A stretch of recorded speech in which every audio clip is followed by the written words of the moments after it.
Hər vaxtınız xeyir əziz tamaşaçılar və dəyərli izləyicilərimiz. Hər birinizi İkisaylı İnternet Televiziyasının efirindən salamlayıram.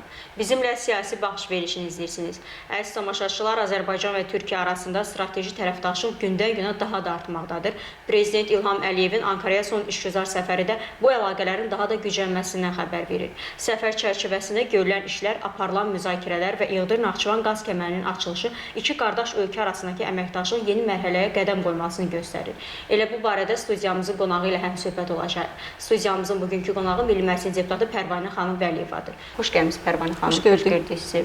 Dəvətimizi qəbul edib gəldiyiniz üçün təşəkkür edirik. Təşəkkür edirəm. Pərvanə xanım, sizcə cənab prezident İlham Əliyevin Ankaraya son işgüzar səfəri ümumiyyətlə iki tərəfli münasibətlərə hansı töhfələr verəcəyini düşünürsünüz? Bu barədə fikirlərinizi öyrənmək istərdik. Öncədən qeyd edim ki, Azərbaycan Respublikasının prezidentinin Ankaraya səfəri əlbəttə ki, həm İğdır-Naxçıvan qaz kəmərinin çəkilməsi ilə bağlı video formatda bunun izlənilməsi, bu məsələlər barədə çıxışların edilməsi, həmçinin bu iki qardaş ölkə arasında dostluq münasibətlərinin daha da möhkəmləndirilməsi və əlaqələrin daha da möhkəmləndirilməsi deməkdir. Naxçıvan barəsində deyə bilərik ki, Azərbaycan Xalq Cümhuriyyəti süquta uğrayandan sonra 1920-ci ildə Sovet İmperiyası onu Qərbi Zəngəzuru Ermənistana birləşdirdi, belə bir bədnam qərar verdi və bununla da Naxçıvan Muxtar Respublikası Azərbaycandan ayrıldı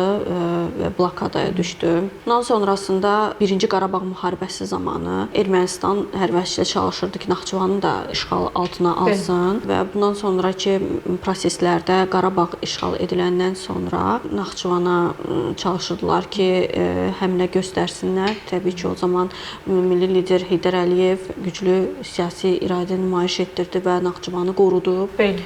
Həmçinin Naxçıvanlılar səfərbər oldular ki, bu işğalın qarşısı alındı və burada Ümid Körpüsü yarandı, Türkiyə ilə Naxçıvanı birləşdirən və həmin körpü vasitəsilə Naxçıvana ərzaq yardımı, müəyyən yardımlar edildi.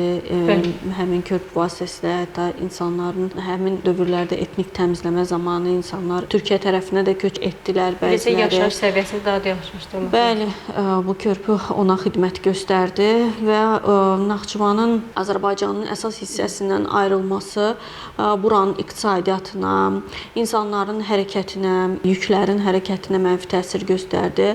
Naxçıvan blokadaya düşmüşdü və onun elektriklə, qazla təminatı çətinləşdiyi bir dövrdə 2004-cü ildə İranla Azərbaycan arasında Naxçıvanın qaz təchizatı ilə bağlı bir anlaşma əldə olunmuşdu, müqavilə bağlanmışdı.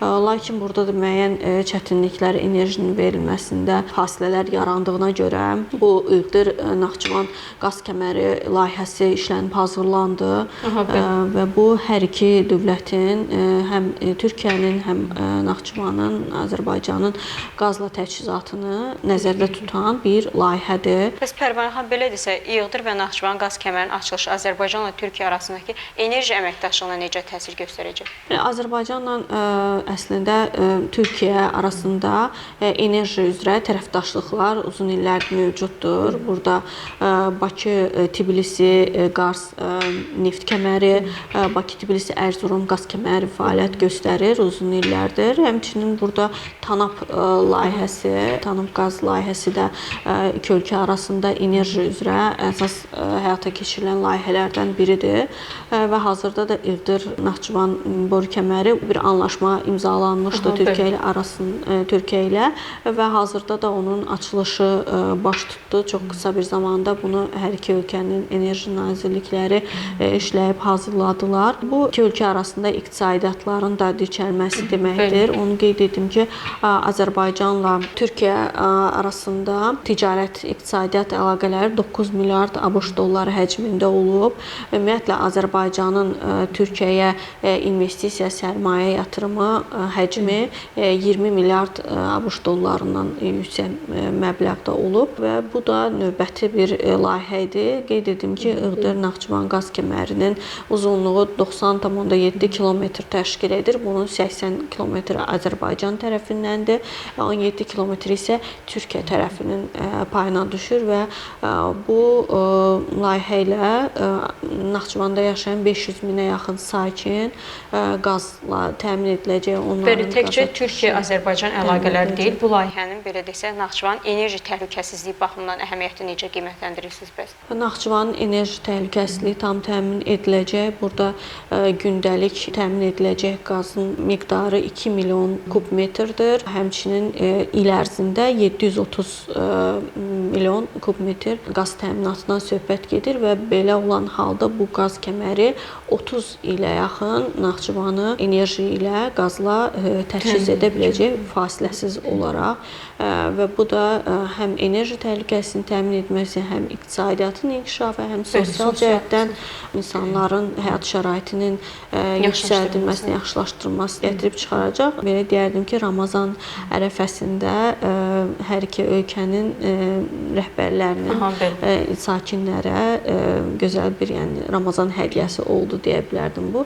İğdır əhalisinin də enerji ilə, qazla təminatı nəzərdə tutulur. Həmçinin Naxçıvan əhalisinin, ümumiyyətlə Naxçıvanın təhlükəsizliyinin də təminatı həmişə Türkiyə Respublikası olub, yəni dəstək göstərib. Ulu öndər Heydər Əliyevin zamanında o Naxçıvanın lideri idi, rəhbəri idi. Bu zaman Türkiyə ilə münasibətlər yaxşı səviyyədə idi. Qeyd etdiyim həm 1-ci Qarabağ müharibəsində çox böyük rol oynadı, türklərimizə dəstəyi oldu və həmçinin Naxçıvanla Türkiyə arasında ilə İğdır, sərhəddə olan rayonlar arasında iqtisadi ticarət əlaqələri yüksək səviyyədədir. Bu da öz növbəsində Naxçıvanın iqtisadiyyatının yüksəldilməsinə gətirib çıxarır. Ümumiyyətlə, Zəngəzur dəhlizi və yeni geosiyasi reallıqlar fonunda bu səfərin qiymətini necə qiymətləndirirsiniz? Zəngəzur dəhlizinin açılması məsələsi, əlbəttə ki, bu qaz kəməri həmçinin Zəngəzur dəhlizinin açılması ilə o ərazidən də ötüb keçəcək və bu dəhlizin artıq Zəngəzur dəhlizinin enerji dəhlizinə çevrilməsi Cənubi Qafqaz üçün, bu region üçün çox böyük əhəmiyyətə malik olacaq. Əlbəttə ki, bunda bütün region ölkələri ilə İran, Ermənistan özü də töhfə götürə bilər, yəni bu kommunikasiyaların açılmasından. Sözsüz ki, bu yaxınlarda həm də mediada yer aldı ki, Naxçıvanın konstitusiyasına yeni dəyişikliklər edilir. Bu məsələ Naxçıvan Ali Məclisində müzakirə edilib. Yəqin ki, burada Zəngəzur məsələsi və digər məsələlər də yer alacaq ki, artıq Naxçıvanda islahatlar aparılır və bütün bunlar da Naxçıvan əhalisinin Naxçıvan əhalisinin rifahının yüksəldilməsi və qeyd etdiyiniz kimi yeni Azərbaycanın regionda yaratdığı yeni reallıqların, yeni çağırışların fürsətlərə çevrilməsi üçün bir fürsətli bir dövr gəlib çatıb.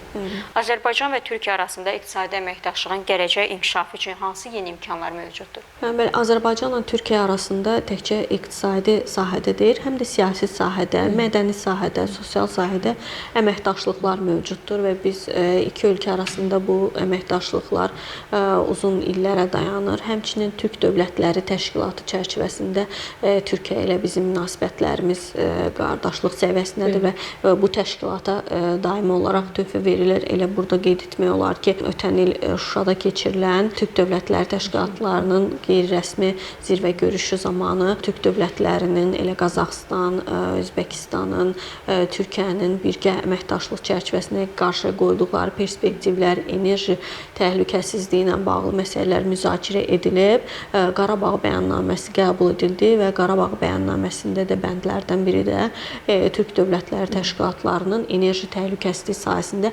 əməkdaşlıqlarının aparılması və bu sahədə yeni layihələrin reallaşdırılması, hazırlanması və bu qeyd etdiyim İğdır-Naxçıvan qaz kəməri də elə Qarabağ bəyannaməsinin bu bəndinin tələb etdiyi reallıqların formalaşdırılması formalaşdırılmasının məntiqi nəticəsidir. Qazaxıstanla da enerji sahəsində əməkdaşlığımız var. Özbəkistanla da bu yaxınlarda elə yaşıl enerji mərkəzinin yaradılması ilə bağlı Qazaxıstan və Özbəkistanla bir qanun layihəsi qəbul edildi. Bu da beynəlxalq əməkdaşlıqlara töhfə verir. Güclənməsə gətirib çıxarır. Bəli, həmçinin Türkiyə ilə münasibətlərimizdə daim siyasi arenada da bir-birimizi dəstəkləyirik.